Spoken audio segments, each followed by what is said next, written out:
वक्रतुंड महाकाय सूर्यकोटि समप्रभ निर्विघ्नं कुरु मे देव सर्वकार्येषु सर्वदा।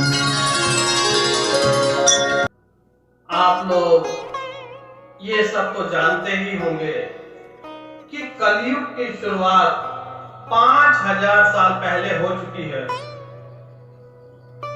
महाभारत काल से ही कलयुग जो है अपने चरम पे था, लेकिन भगवान विराजमान थे, इसलिए वह अपने पैर न पसार सका।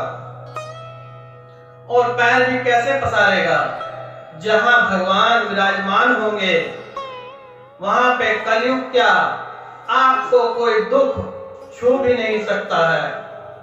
जहां पे आप हरि का सिमरन करेंगे वहां पे कलयुग आएगा ही नहीं।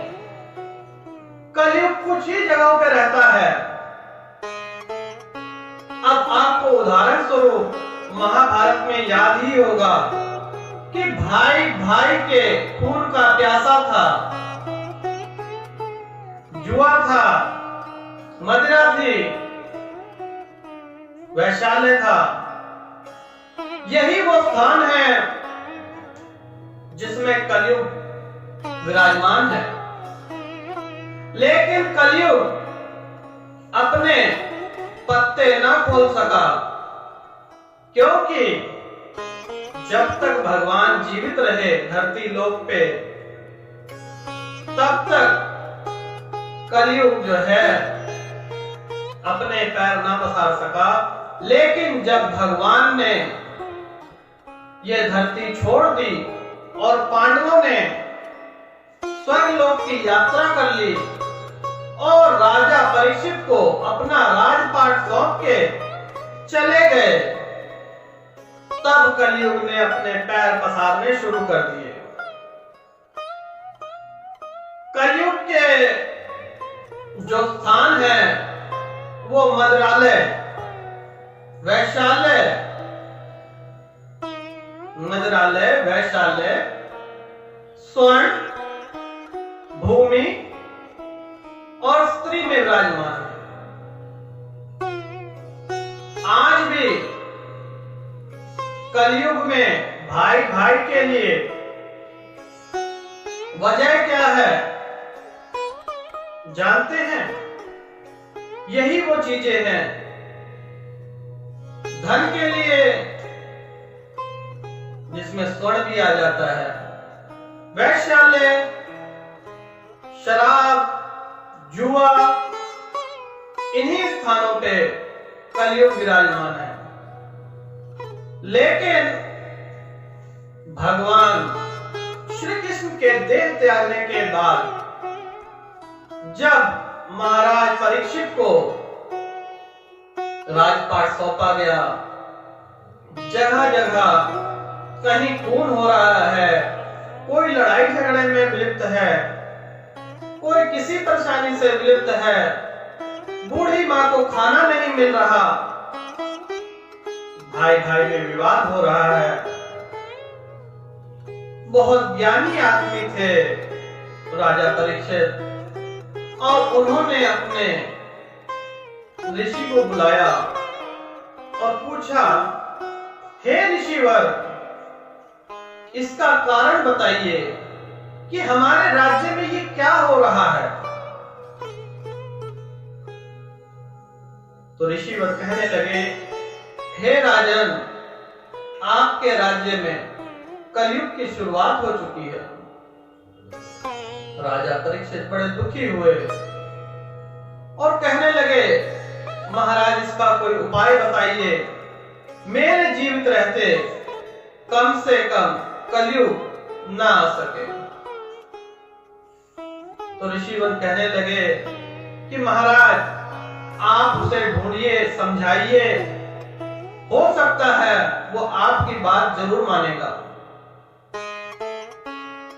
तो राजा परीक्षित नगर भ्रमण के लिए निकले और बहुत दूर पहुंच गए वहां पे क्या देखते हैं कि एक इंसान एक गाय और एक बैल को पीट रहा है। राजा परीक्षित बड़े ज्ञानी आदमी थे और देखते ही समझ गए, हो ना हो ये कलयुग ही है। उस इंसान के पास पहुंच के राजा परीक्षित कहने लगे कि तुम इन बैलों को और इस गाय को क्यों पीट रहे हो? तो कलयुग कहने लगा कि ये गाय मुझे दूध नहीं देती है और ये बैल मेरी बात नहीं मानता। तो वो समझ गए राजा परीक्षित कि ये कलयुग के अलावा और कोई नहीं कर सकता। तो उन्होंने कहा कि हे काली, मैं तुझे पहचान चुका हूं और मेरे राज्य को छोड़ दे। कलयुग ने अपना दिमाग लगाया कि ये भगवान श्री कृष्ण का अंश है, इनसे मैं जीत तो सकता नहीं हूं, तो बुद्धि में क्यों ना जीत लूं। काली ने अपना दिमाग लगाया, क्योंकि है कलयुग, कलयुग में बड़ा दिमाग होता है। उसने कहा, महाराज मुझे कुछ ऐसे स्थान दे दीजिए जहां पे मैं वास कर लूं। तो राजा परीक्षित कहने लगे, ठीक है, मैं तुम्हें वैशाल्य देता हूं, मंत्रालय देता हूं, स्त्री देता हूं। तो इतने में वो खुश ना हुआ और कहने लगा, एक स्थान और दे दीजिए। महाराज परीक्षित ने पूछा, बताइए कौन सा और स्थान चाहिए आपको? तो कलयुग कहने लगा, महाराज मुझे स्वर्ण दे दीजिए, मैं स्वर्ण में वास करूंगा। महाराज परीक्षित ने कहा, तथास्तु। इतना कहते ही कलयुग ने उनके मुकुट पे धारण हो गया और दिमाग को चकरा दिया। और यही कारण कलयुग की शुरुआत यहीं से हुई और कलयुग का अंत 5 लाख साल बाद खत्म होगा।